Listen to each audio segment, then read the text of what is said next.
It's Matt McCord. I got some weird tales from stuff I've done at rock concerts. Mr. Big, Winger, and I forgot who else in Portland. I had never met Paul Gilbert. I've been talking to him because Mike Varney hooked me up, for a couple of years now, and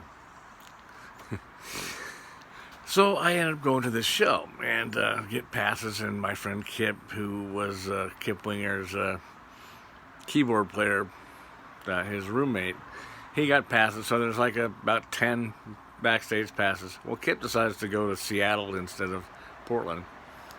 It was also my ex-wife Angie and my anniversary, and I was hanging out with my buddy John Donnelly, and we decided to drink some Black Velvet.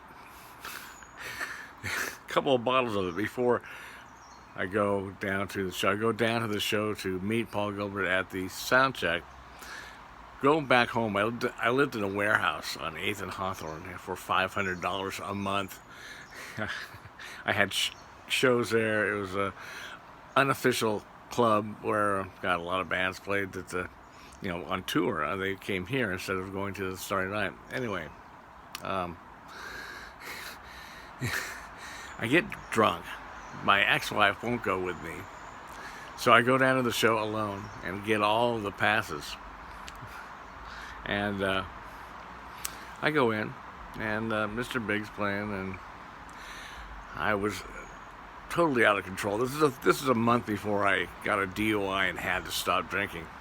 I was pretty good at it by then, and I was drunk off my ass. And before I left my house, I drove there in what we called this Cutlass. It was called the Anal Intruder because it had a sticker on the back that somebody put on there. And anyway, I ripped up a couple of rows of sheets in the balcony, and I was groping a lot of women, and it's amazing how I can manage that. Remember it. So, end of the show, I run straight downstairs. The security guys all know me, so I go into the dressing room. They're all getting changed, and I'm being kind of funny, and they weren't thinking it's very funny. They're very serious, and I said, "Man, you guys gotta eat." And Eric Martin, I think Kip knew him really well. He was his roommate, and I'd met him before at the studio we recorded at in Katati. And he's like, "Man, what's up?" I go, "Well, I'm just having an anniversary party, and I'm kind of drunk." So I had gotten thrown out once before by George.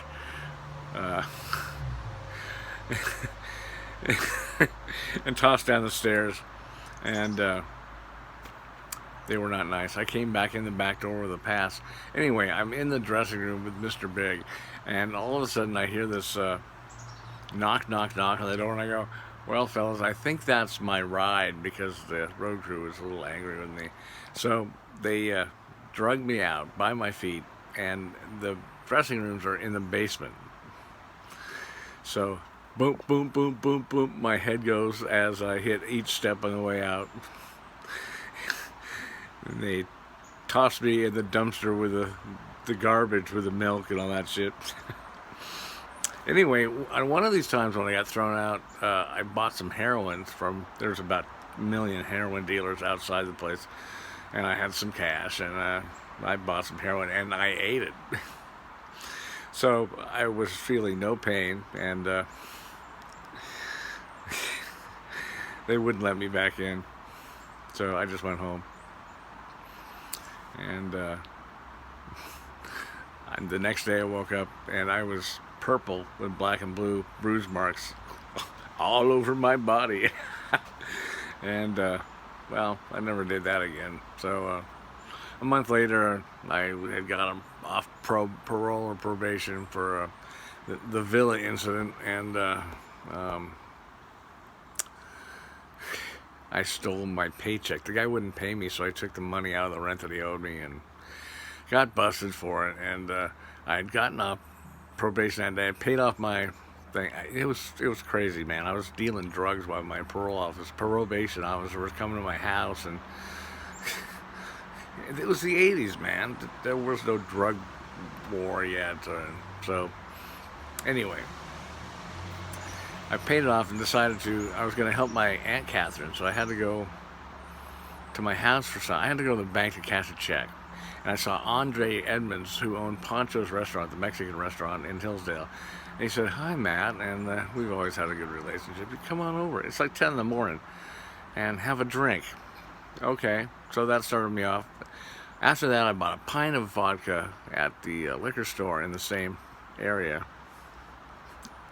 And maybe I should make this a second part. Why not? Here, let's keep going. So anyway, all through the day, I'm doing errands for my Aunt Catherine, and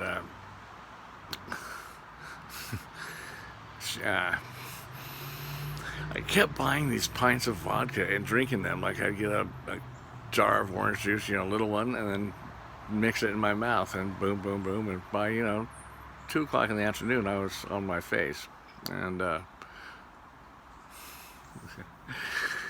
my ex-wife, Angie, decides we're going to make some chili. We didn't have a proper kitchen. We cooked everything in a hot plate and electric frying pan and a microwave. It was great. I loved living at the warehouse.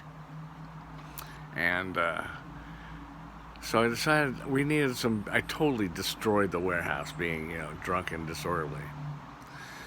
And Angie had found the keys and hid the keys, and I had a spare set. So I decided to go get a quart of beer for the chili. There's a convenience store 2 blocks diagonal out the back of my place, but no, I have to go to Safeway, which is 30 blocks up on Hawthorne. And well, I guess I was a little bit loud in the store. Somebody called me in, and I pulled out into Hawthorne, and the cops were waiting for me.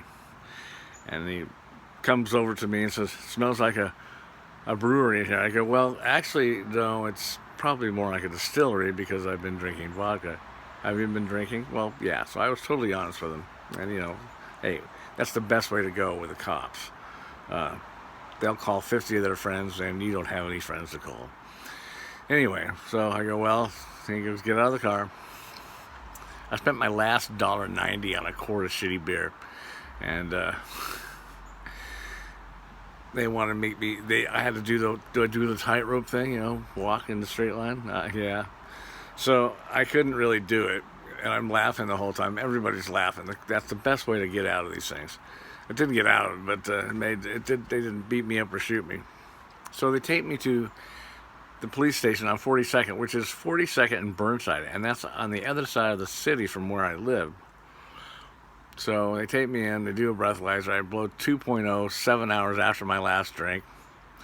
And I figure, well, my life is going to change now. And so he goes, "Well, you'll have to walk this line one more time just so we can do it." So I'm on this line. And, there's a guy named Howard Cosell, a sports announcer.